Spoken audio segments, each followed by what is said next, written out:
Hey guys, this is Wolf Stuffing Incorporated, and I'm here to talk about possibly my favorite Yu-Gi-Oh! Season today among many others, Yu-Gi-Oh! 5D's. Yu-Gi-Oh! 5D's is without a doubt the most well-received series in the entire franchise, easily. More so than the original Yu-Gi-Oh! And GX and Arc 5, Yu-Gi-Oh! 5D's is easily the most well-received series to date. Its plot didn't slow down along with their duels, but I might as well say right now that it's one of my favorite series today. I think it probably is my favorite. And the character casting atmosphere is probably the most responsible. Now we'll go over the character cast very quickly. Yusei Fudo, being a smart engineer, street punkish person, he is possibly the best protagonist to date. He is the one that went straight from the bottom, not in skill, but in social status, to the very top. And it was just amazing. You can relate to him in any way if you didn't have much money, or that kind of thing, but I know, he's probably the least relatable protagonist to date, but still, Yusei Fudo in himself is a very well done character. I mean, he was cool, quiet, that kind of thing in the first season, but kind of spat out cliches in the dub and didn't speak he spoke a bit too much in the later seasons.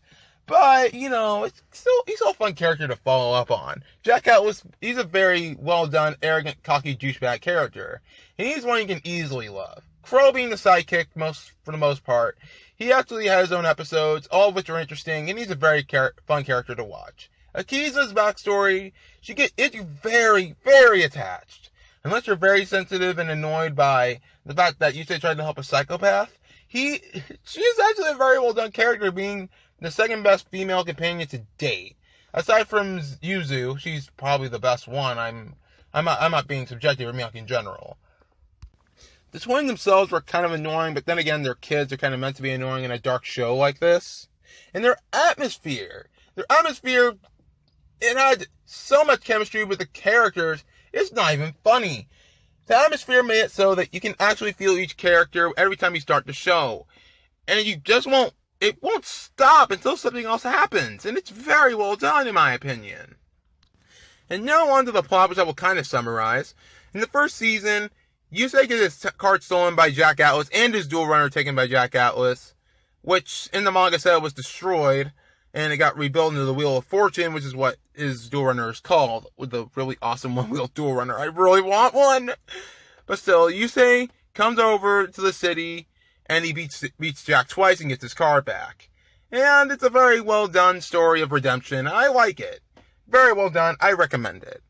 In the later season, being the Dark Center arc, and I feel like that this is really, really good. Because in itself, the antagonists always have ties to the ones that they've dueled. Callan and Yusei having a grudge match, and Callan is opposed Yusei in every ideal. It was just a match of wits, and it was very well done. And the contrast to Callan back then to Callan now at the time, it was so apparent to Yusei they couldn't figure out what to do against him, or Callan knew what he was going to do, and it was just very entertaining to watch. The other Dark Signers had chemistry with the ones they've dueled as well. Yusei's dueled multiple spoilers, but still, it was just another story of redemption, and it feels so right when you watch it. And now into the next season, well, next two kind of, I'm not going to go too long with this. They introduced some new characters who weren't too relevant, like Sherry. She's kind of hot, honestly. But she wasn't too relevant until the Arc Cradle arc, where she was one of the main guys that they have to beat to get the zone. But it was, sorry, but it didn't go too well for me. I mean, I know there are intense moments like Bruno dying, which was still a tear-jerking moment to this very day to me. And there were so many other moments in the show, so many deaths that you actually feel pulling on the heartstrings. But the enemies themselves sometimes lack star power. I mean, unlike the other antagonists where they had ties with the protagonists, they didn't have that, and that kind of ruined the story compared to the first season.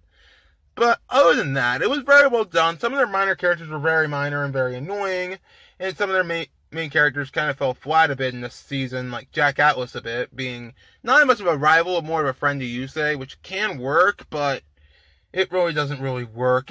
He's Jack Atlas, for crying out loud. He wasn't the arrogant douchebag we had before. He was more or less the comic relief, which I didn't like too much, but he was funny at times. I give him that 100%. And now I'll go on to my last part, which will be the dubbed and subbed series.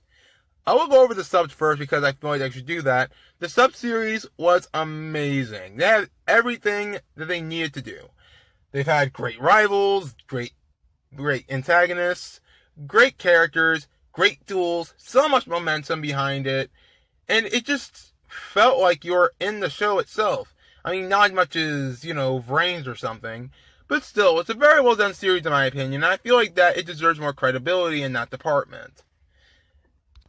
Like, it's not just a good watch. It's not as a good watch as a Yu-Gi-Oh! Series. It's a good watch as an anime in general.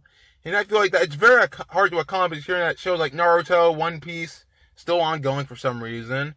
The Yu-Gi-Oh! Series, Pokemon, they have pretty stiff competition as far as fan bases are concerned.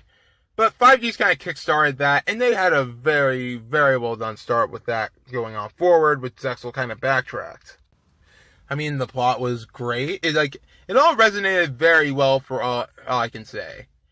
But the dub series, it's nowhere near as bad as people make it out to be. Sure, there are plot points and how, like the plot holes showing that how Jack got Red Nova Dragon. So whole episodes being skipped, like how Yusei had a dream with his father that he brought up. Why would he randomly bring that up out of the blue? That's really weird, and I feel like that it should have just kept the episodes so they wouldn't have to rush it so bad. But the plot and the intensity, the voice acting was pretty dang good, considering that they recycled Tristan's voice, made Jack Australian, that kind of thing. But it worked for each character. They had the mannerisms. They made Yusei a bit too cliche in this one. But it's still a very, very good watch in general. So, what do I rate Yu-Gi-Oh! 5Ds, dubbed and subbed? For the subs, I give it a 4.8 out of 5. Its plot and characters went very well. Just that some of the enemies fell flat, which is why the 0.2 was off of it. But the dubs, it gets a good 4 out of 5 because some of the voices were done bad and some of the characters kind of fell flat after a while, especially Carly. But other than that, it's a very good watch that I recommend. It's my favorite Yu-Gi-Oh! Series to date, and I hope you feel the same way because of the recommendation I made. So if you guys enjoyed this video, if you guys like it, be sure to hit that like button, subscribe, join the 5 Army, and together we will beat the meta. And hopefully you will enjoy my Yu-Gi-Oh! GX review, and I'll talk to you guys next time. Okay, I think Konami hates me now. First, Fight for Patchwork, then Raid Raptor Arsenal Falcon, and now this. Big Genghis is not in the set. It is not in Cove the Duelist. Wave King Caesar and Big Alexander, they were all in Cove the Duelist. 2 of which are completely unusable in Link format. So what does Konami do? To screw DDDs more than they already have? Of getting rid of the card that makes them playable in the OCG. You know what? You got my congratulations, Konami. You finally pissed me off. I am so mad right now. Oh my god. You better delete this as soon as possible before I burn your house and crap on your graves.